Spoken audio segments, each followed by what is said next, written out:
Hello world, Clinton here. I need to make this one something special because I'm very grateful for the chance to share this video with you. This is just the introduction. You're going to see what I'm talking about in a second here. Because the past few years have been a hell of an adventure for me. In 2016, I decided to invest significant time and energy getting down to the bottom of many questions that had been bothering me, keeping me up at night as a concerned netizen or internet user. So I conceived this really serious art project, and I was really dedicated to making it happen. But I wasn't really sure what it was going to be. I was just concerned about the way that in society we use and talk about and look at computers and the internet and so-called social media and all that stuff, because the corporate marketing has utterly destroyed our ability as a culture to see this stuff for what it really is or how it works. So I decided to literally start from scratch and try to find a way to talk about it and express my feelings about it and create art about it and just more coherently and intuitively than current culture allows. So this art project, it meant hitting the books. I was creating videos, I was making connections, asking questions of experts that I'd been stalking, who had no idea who I was, and I was learning new forms of expression. I took a year-long college course about the music industry and music production.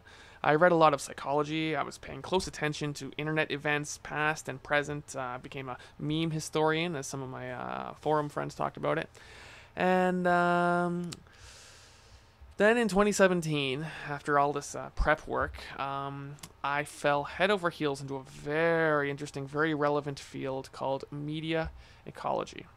And that's when things really kicked into high gear and got intense. With somewhat reckless abandon, I delved into the history of computers and the internet.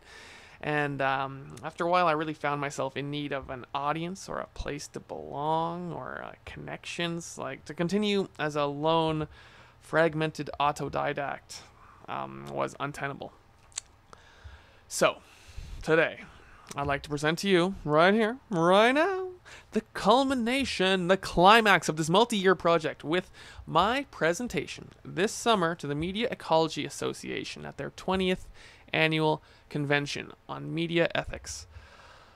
My life since 2016, as I was tinkering with my own perception of reality, has been a trip. An Alice in Wonderland acid trip, literally.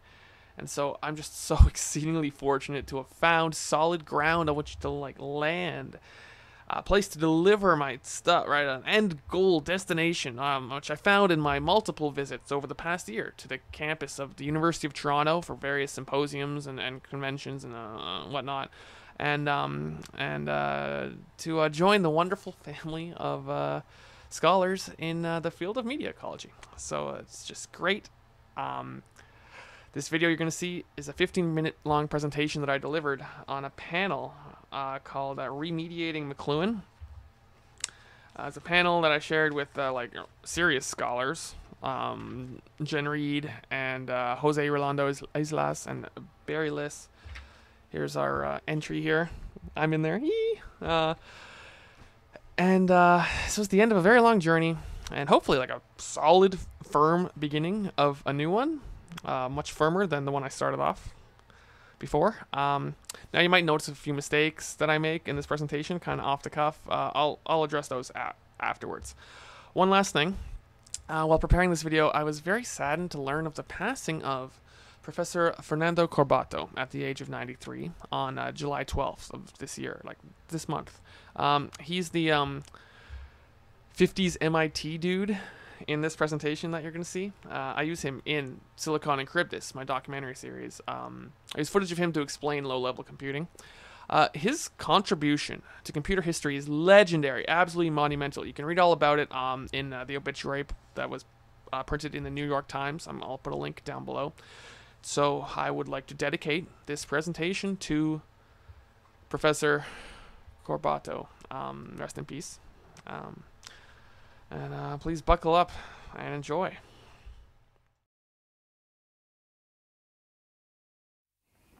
Use VLC.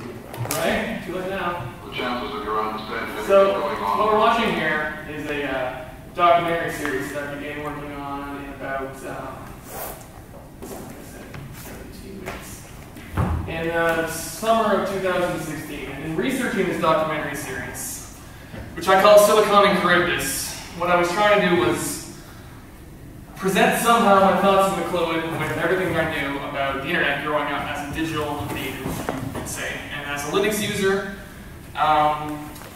And what I did was I sat and I watched about 200 hours of various computer documentaries from the 60s, 70s, 80s, and 90s. I watched about 40 episodes of Computer Chronicles on PBS. I watched all of Bits and Bytes on TVO, which was a huge production by Television Ontario in the 80s to bring computer literacy to Canadians. I read books, Fire in the Valley. I read all of Howard Rheingold's books. I tried to track down the history of the microcomputer. That was the domain that I chose, to see if I could find something that everyone was, well, that I thought was missing from my own knowledge, and that wasn't being talked about insofar as what the medium of the microcomputer was, because I was really dissatisfied with the way that people talk about social media as a medium. Social media as a term wasn't made big until Facebook in like 2007, 2006, when I was in university, right? The internet has been around, well, since the 70s, it's been popular since 1992, and computers have been largely a hobbyist domain since the invention of the Altair in the 1970s. So what I did was I ended up releasing this documentary series in 2017, 2018. We're looking at my last episode, which came out in 2018 of November. And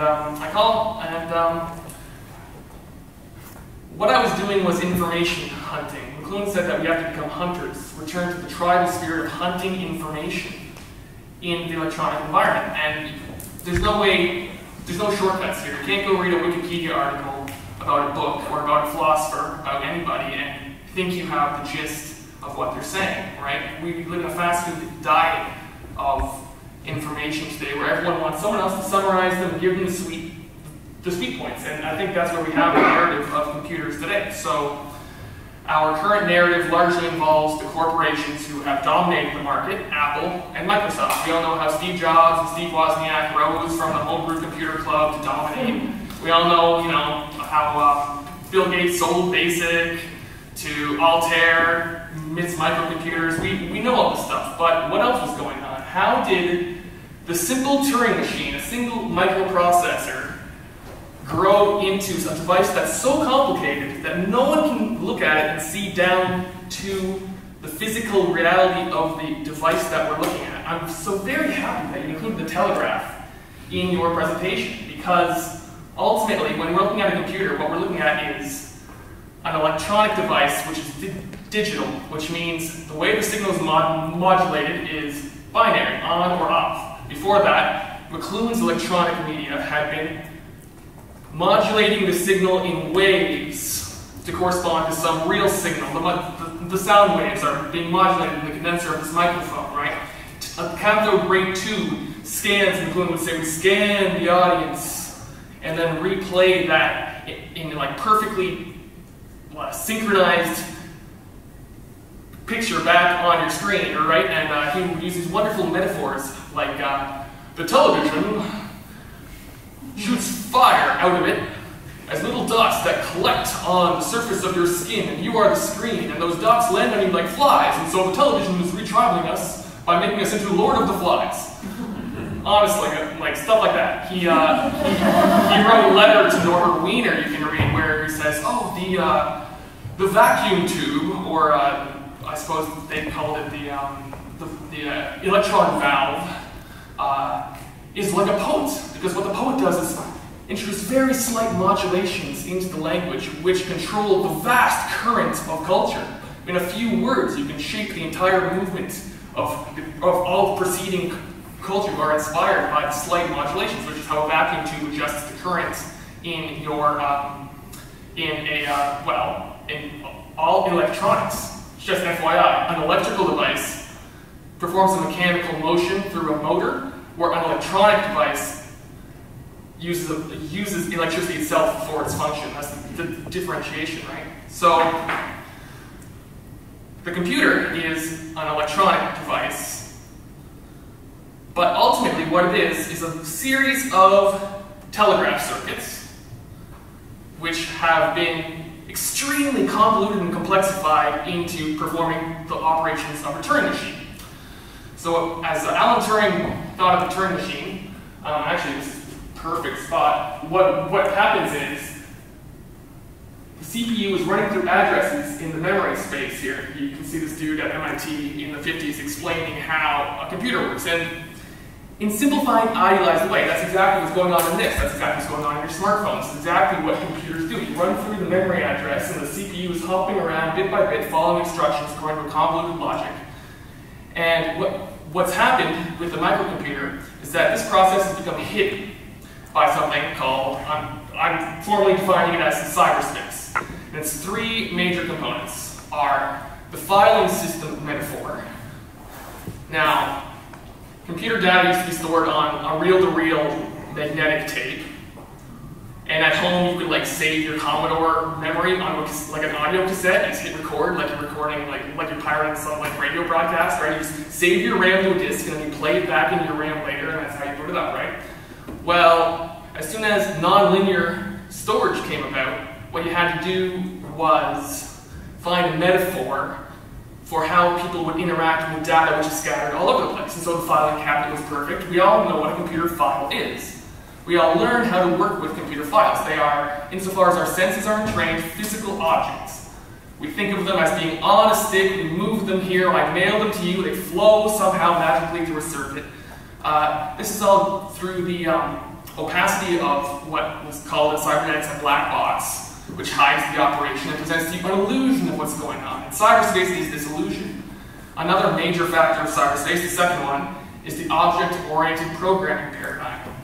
Remember, a computer is a CPU, and it jumps around addresses, right? Well, when you're programming a CPU, what you're doing is you're telling the CPU as an agent where to go in the memory space, where to go in the hardware space, how to jump from here to there to there. With object-oriented programming, which Alan Kay, the creator of the graphic user interface, develops at Xerox, that whole idea of the CPU as an agent is blown apart, and what you end up with is this idea that your computer's full of objects, all with their own agency, who talk to each other. And this one is responsible for that. You create a this object and a that object, and then they all follow a model of something you want to model in reality, and then they all simulate something. And if you're going to be a computer programmer, especially today, what you have to care about is what it is, the domain that you're modeling, that you're simulating, and how it how to work it in cyberspace. And again, this is all abstracted away from the physical reality of the computing, unless you're working in machine code or you're creating a programming language like C or something like that. And the final, of course, the graphic user interface is the biggest illusion of all, in that it presents to you, well, the graphic user interface is the ideal, but an interface, an input-output interface, is the way that we come to know what's going on inside the computer. And we can only trust the computer to show us what's going on inside it. So the implications of this that I got after meditating really hard on why I was making this documentary was that you're not using a computer if you're not programming in a procedural programming language the CPU. You're not touching the CPU. You're touching this virtual, illusory, high-level illusion. It's called high up on the stack, and you're never penetrating down the stack. Now, I'm a Linux geek. I don't use Windows or Apple. All my software, I know who's programming it. It's open source. It's free culture, exactly the way that the hobbyists were envisioning it in the idealized time. And I mean, that's still around. There's still, that is actually like a huge hobbyist movement. There's whole ideologies of preserving the freedom and the transparency of the machine.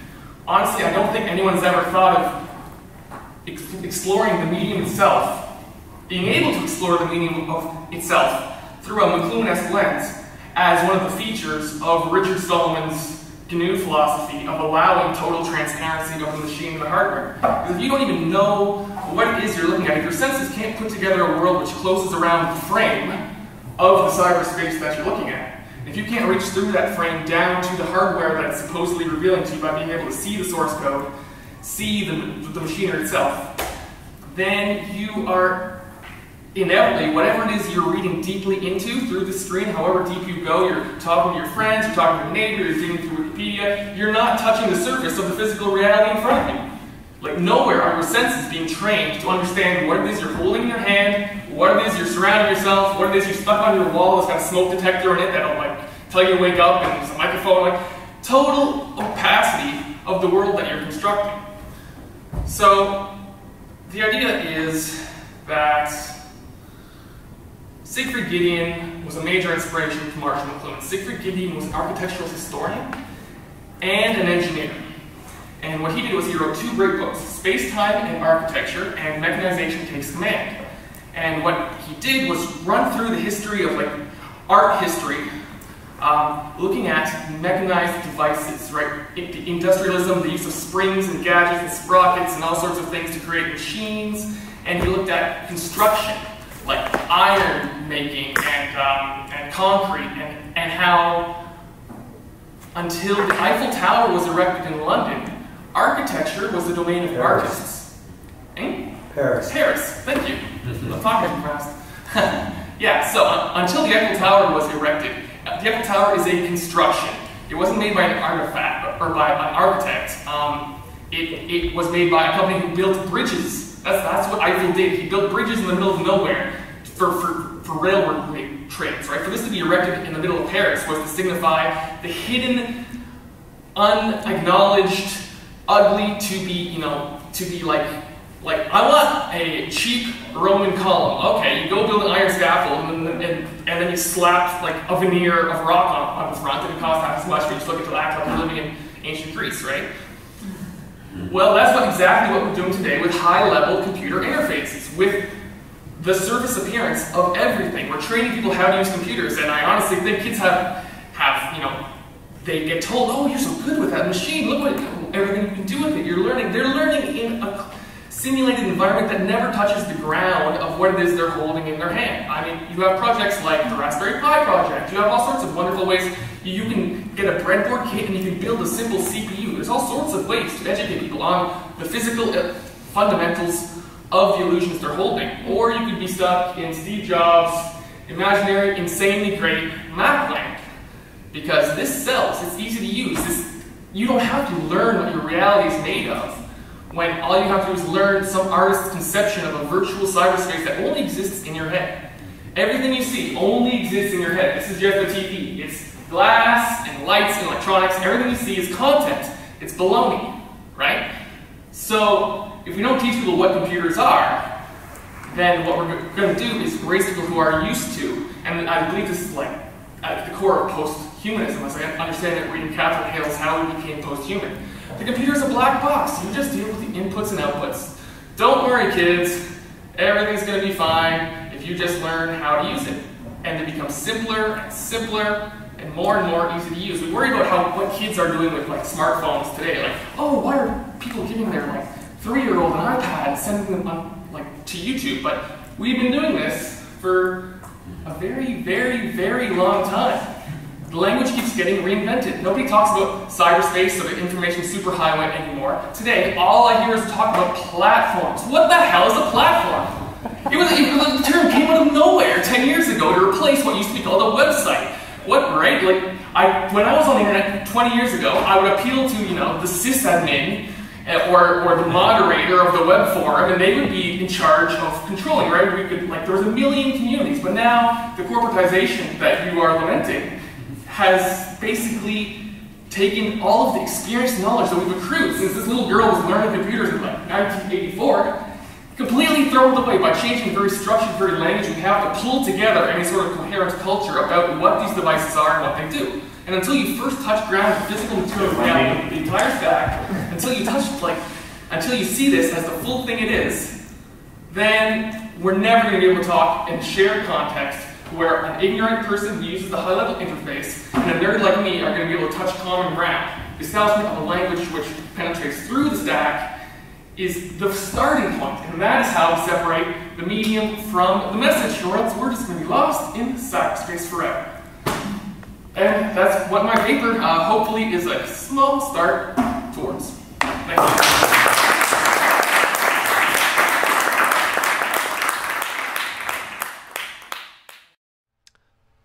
wasn't that something? Okay, so like first a few notes. Errata. Obviously, the scanning finger of the analog television camera scans the scene being transmitted, not the audience at home who's subjected to the cathode ray tube. Obviously. Of course, they receive on their bodies the caress of electron bombardment, which the shutterless camera's finger is feeling out. Of course, right, duh. Also, Professor Corbato there was working on time sharing at MIT in the early 60s, not the 50s.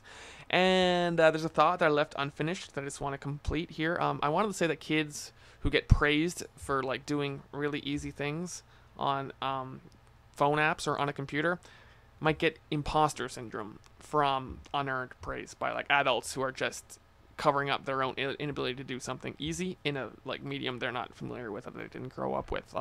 Speaking from personal experience on that point.